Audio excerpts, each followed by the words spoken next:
It is Tuesday, July 7th, and I'm Simone Sanders Townsend, sitting in for Ali Velshi. It's 119 days until the midterm elections, and Graham Plattner has gone silent. His campaign has canceled events and pulled advertisements. His key endorsements have withdrawn their support and called on him to drop out. And a host of Maine Democrats are already proposing themselves as Plattner's replacement on the ballot. On Monday, Plattner was accused of sexual assault by a woman he used to date, as reported by Politico. Now, Plattner denies the allegations, calling them serious, troubling, and false. Then today, the Washington Post reported another ex-girlfriend is accusing him of non-consensual sexual conduct. Plattner has called those accusations categorically false and politically motivated. But yesterday, he did say he'd take time to consider his campaign's next steps. And in the meantime, while other Democrats are pushing him to drop out, Senator Bernie Sanders, one of his key progressive endorsements, said he called Plattner and told him the best path forward is to drop out. You know, it speaks to the urgency of the moment. Democrats' chances to retake the Senate are closely tied to their chances of unseating Susan Collins in Maine. Let me remind you of the math. Here's a map of the races we are watching. Democrats need a net gain of 4 seats to flip the United States Senate. Maine was central to that math because Kamala Harris won that state in 2024. But without Maine, Democrats would need to flip 4 states that Trump won in 2024 and defend every state that they already represent. You know, there is a process by which Plattner could be removed from the ballot. He would need to drop out by Monday, and the Democratic Party in Maine would need to name a replacement by July 27th. Now, right now, the Maine Democratic Party and the Plattner campaign are in a back and forth over how to pick a replacement. And several people are already raising their hands. There's Jordan Wood, who lost a primary for a House district in Maine. Well, he expressed his desire to be considered. 3 people who ran for Maine governor but lost in the primary have also thrown their hats in the ring. Troy Jackson, former president of the Maine Senate, is considering it, as is Nirav Shah, former director of Maine's Public Health Agency. And my next guest, Shenna Bellows, Maine Secretary of State, said she would seriously consider entering the race. Well, joining me now is Maine Secretary of State, Shenna Bellows. Secretary Bellows, thank you for joining us tonight. My first question to you is, have you spoken to Graham Plattner or anyone from the Plattner campaign? I haven't spoken to Graham Plattner, but I did speak very publicly yesterday. Survivors of sexual assault deserve to be respected and heard. These are serious allegations, and Graham Plattner must withdraw.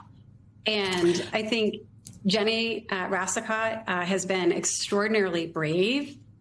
She shares the passion that many of your viewers have and understands the stakes of beating Susan Collins to move this movement forward. And she had the courage to speak out about her experiences. And I think we need to listen and respect, and Graham Plattner must withdraw. So you have noted that you are interested in being considered. What exactly tipped the scales for you? And I'm wondering, given what we have learned about Graham Plattner, did anybody recruit you? So I'm humbled. I've received hundreds of texts and calls and talked to a lot of folks over the last 24 hours. I'm still thinking it through. I believe Graham Plattner will withdraw, and when he does, I will seriously consider entering the race, because I think I'm the best person to unite Mainers to beat Susan Collins with just over 100 days left to go. And the stakes could not be higher in this moment. You know, Secretary Bellows, what is interesting to me and a lot of my colleagues about one of the things, frankly, about what's happening in Maine right now is that a number of folks, as I noted, like yourself, who just ran for governor in a primary are now noting their interest in this race. I'm wondering why voters in Maine should support you. When Democratic voters just said no to you as a gubernatorial candidate, what makes you feel as though that you're the best candidate in this general election for the United States Senate? So this movement was never about one person. It's a movement to stand up to Trump, to fight the powers that are keeping working class people down, to challenge the status quo and to stand up to billionaires and massive corporations and Donald Trump and his cronies that are ruining this country, and to protect democracy, right? That's what this is about. And we've just had an extraordinary gubernatorial primary. I was just a couple hundred votes away from potentially winning. I received more second choice votes in this ranked choice voting primary than any other candidate, period. And I think that demonstrates an ability to bring people together. I also think it's really important. I grew up working class, the daughter of a carpenter who grew up without electricity or running water in Down East Maine. I led the ACLU of Maine for many years. I was a leader on marriage equality. And so I've run tough fights. I won a district that voted for Trump and voted for me in the state Senate and got reelected twice. And I've been fighting, standing up to Donald Trump and fighting to protect voter data and democracy now, and been tested in many ways. Secretary Bellows, if I could ask you about the process here.